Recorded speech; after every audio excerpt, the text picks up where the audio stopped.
Hey guys, how's it going? Snippy here. Today I'm going to be showing you guys my Oblivion Mage build.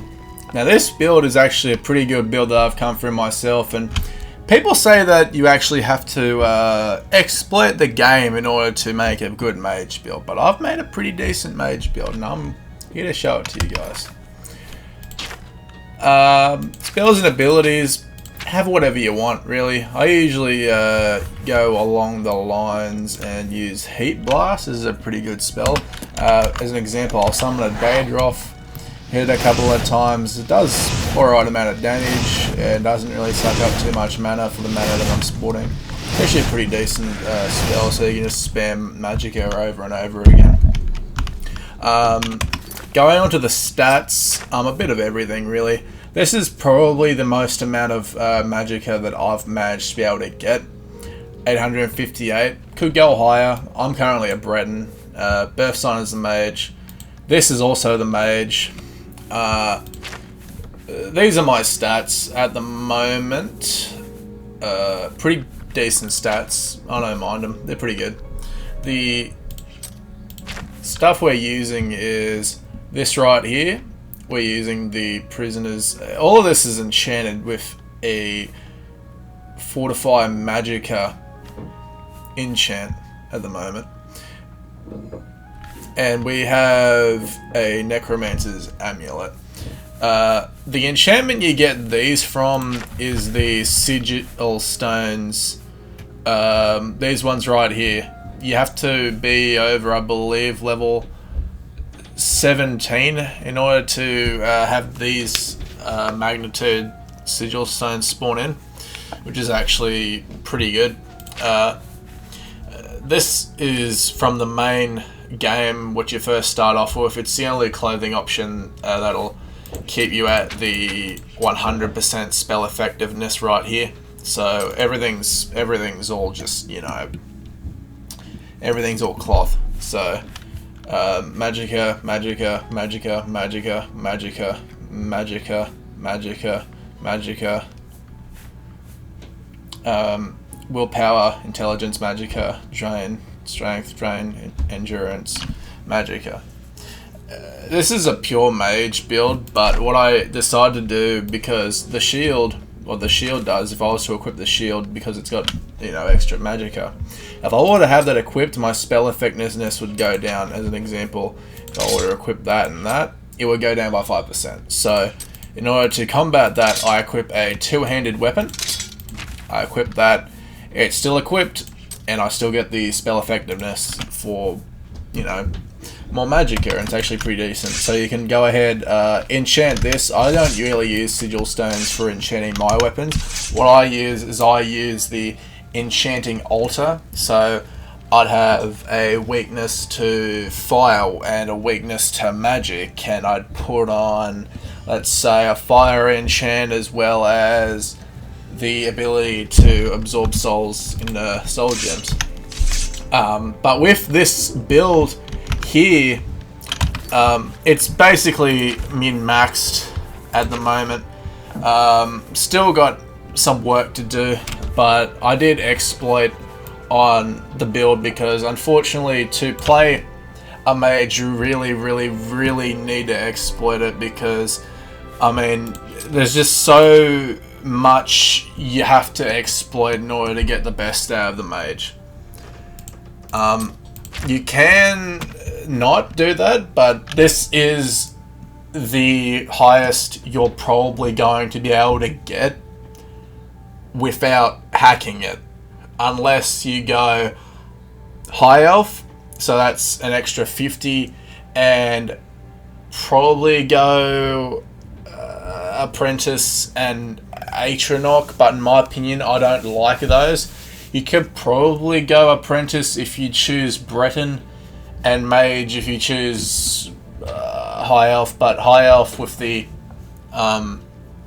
Atronach stone just gives so much more, so it's basically just extra, what, 150 on top of that, so probably sitting at around 1,000 Magicka, but I'm not a big fan of having the stunted Magicka at all.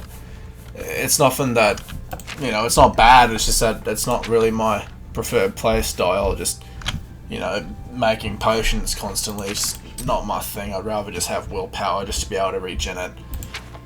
I did start off as a mage, as my major, but I decided to put speechcraft as a major skill, as well as, where is it? Alchemy as a minor skill. I'm not too sure why, I just thought I'd change it up a bit, but mages are pretty good in this game. If I were to show you guys my hacked in character, which is a few levels away from here right now, I did use the ring glitch, and that's my magicka at the moment. It can go higher, This is the sword that I am going to use if you were to use it. So it's basically just weakness to fire. Here, I'll show you how good it is. So you get the day drop out. Deals alright amount of damage, but I think the kick in the pants is probably this right here. What ability is this? Oh. Okay, so this was the original ability that I was using previously. The other one I was thinking was a custom spell. So if you see that, oh, look at the damage on that. Oh, damn, that's... you thought that was like decent damage even against a day drop.